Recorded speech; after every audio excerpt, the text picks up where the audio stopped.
Hi, welcome back to my channel. This is the Mental Wellness channel with Waihiga.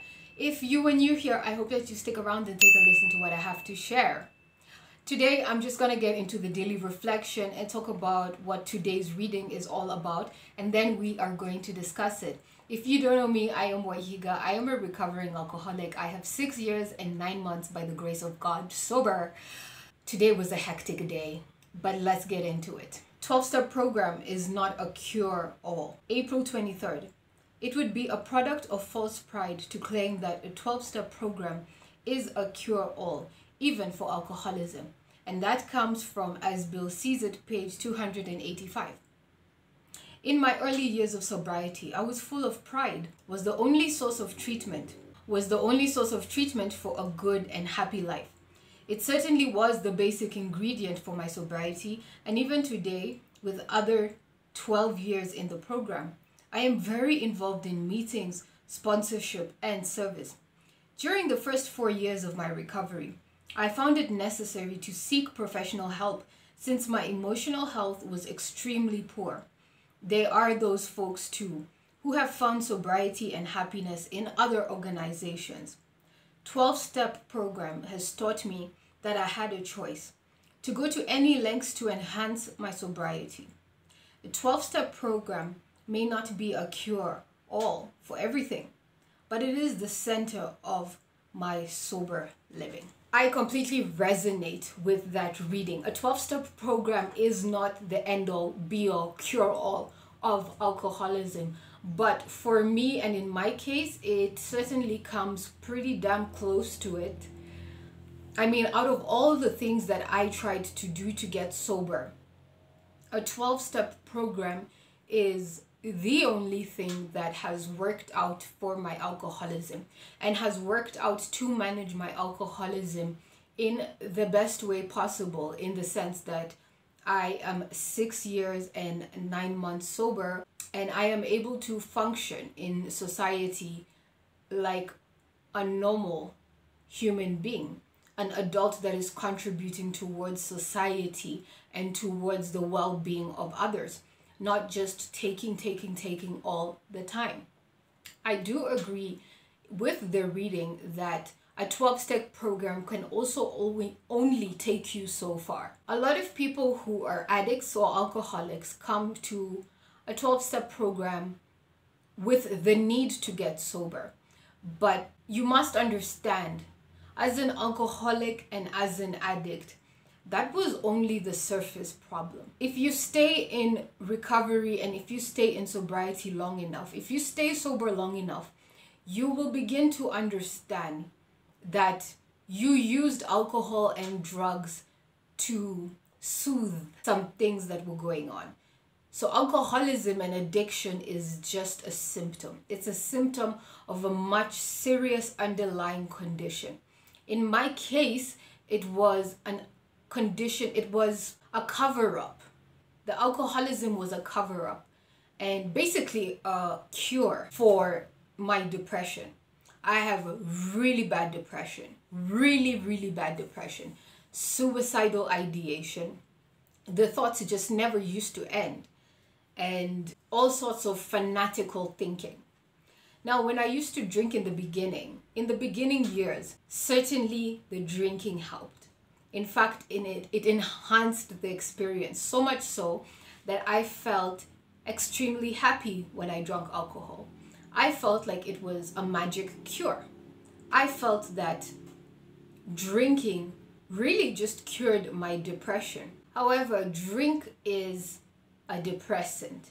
And so the more I depended on the alcohol, I depended on the alcohol because I was depressed, right? But then I also depended on the alcohol now because I was getting physically, mentally, and spiritually dependent upon the alcohol.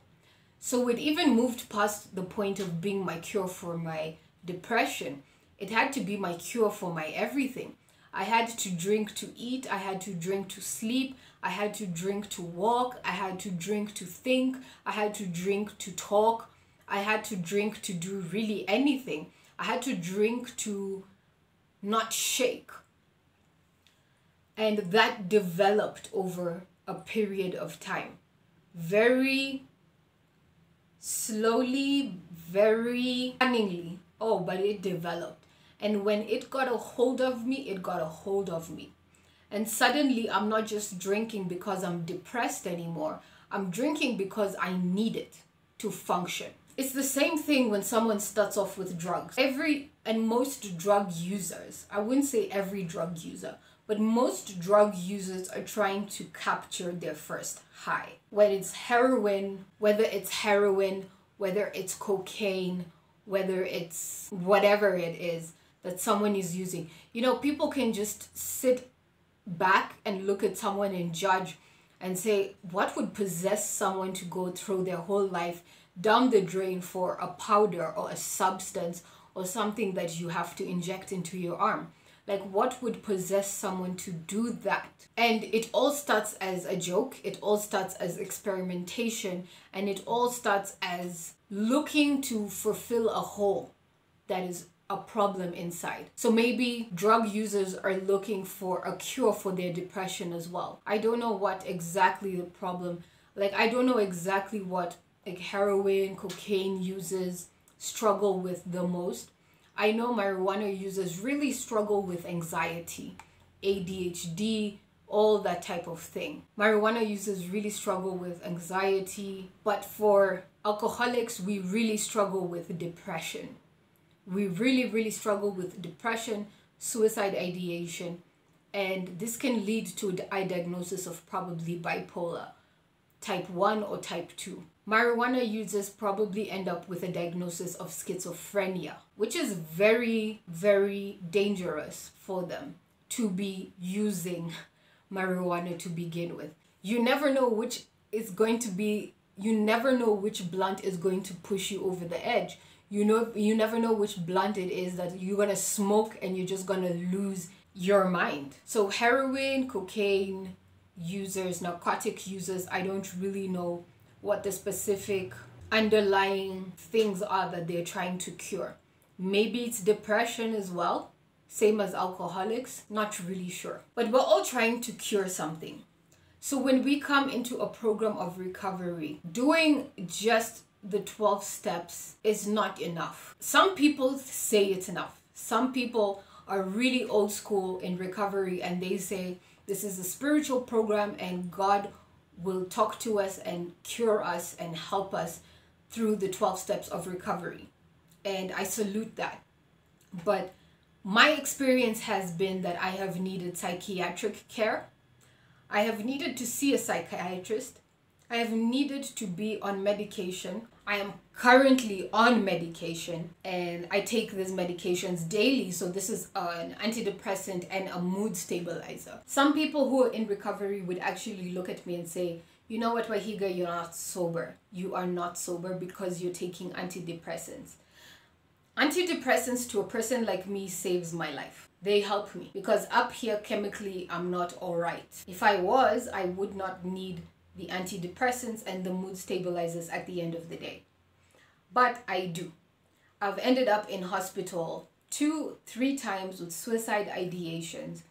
And what has really helped bring those moods, I wouldn't even say moods, what has really helped the depression and the depressive episodes not get so low is taking my medication and also exercising regularly. I exercise from Monday to Friday, definitely Saturday if I can, and Sundays I take a long walk if I can. So I'm not of the school or class of school or school of class, how do you call it, the class of the thought of oh my gosh, I'm not those people in recovery that think that if you are prescribed medication by a psychiatrist or a doctor that somehow you are not sober anymore. There are certain drugs that I have taken, I have been prescribed by a psychiatrist that were not good for me as an addict. Things like diazepam, things like Valium.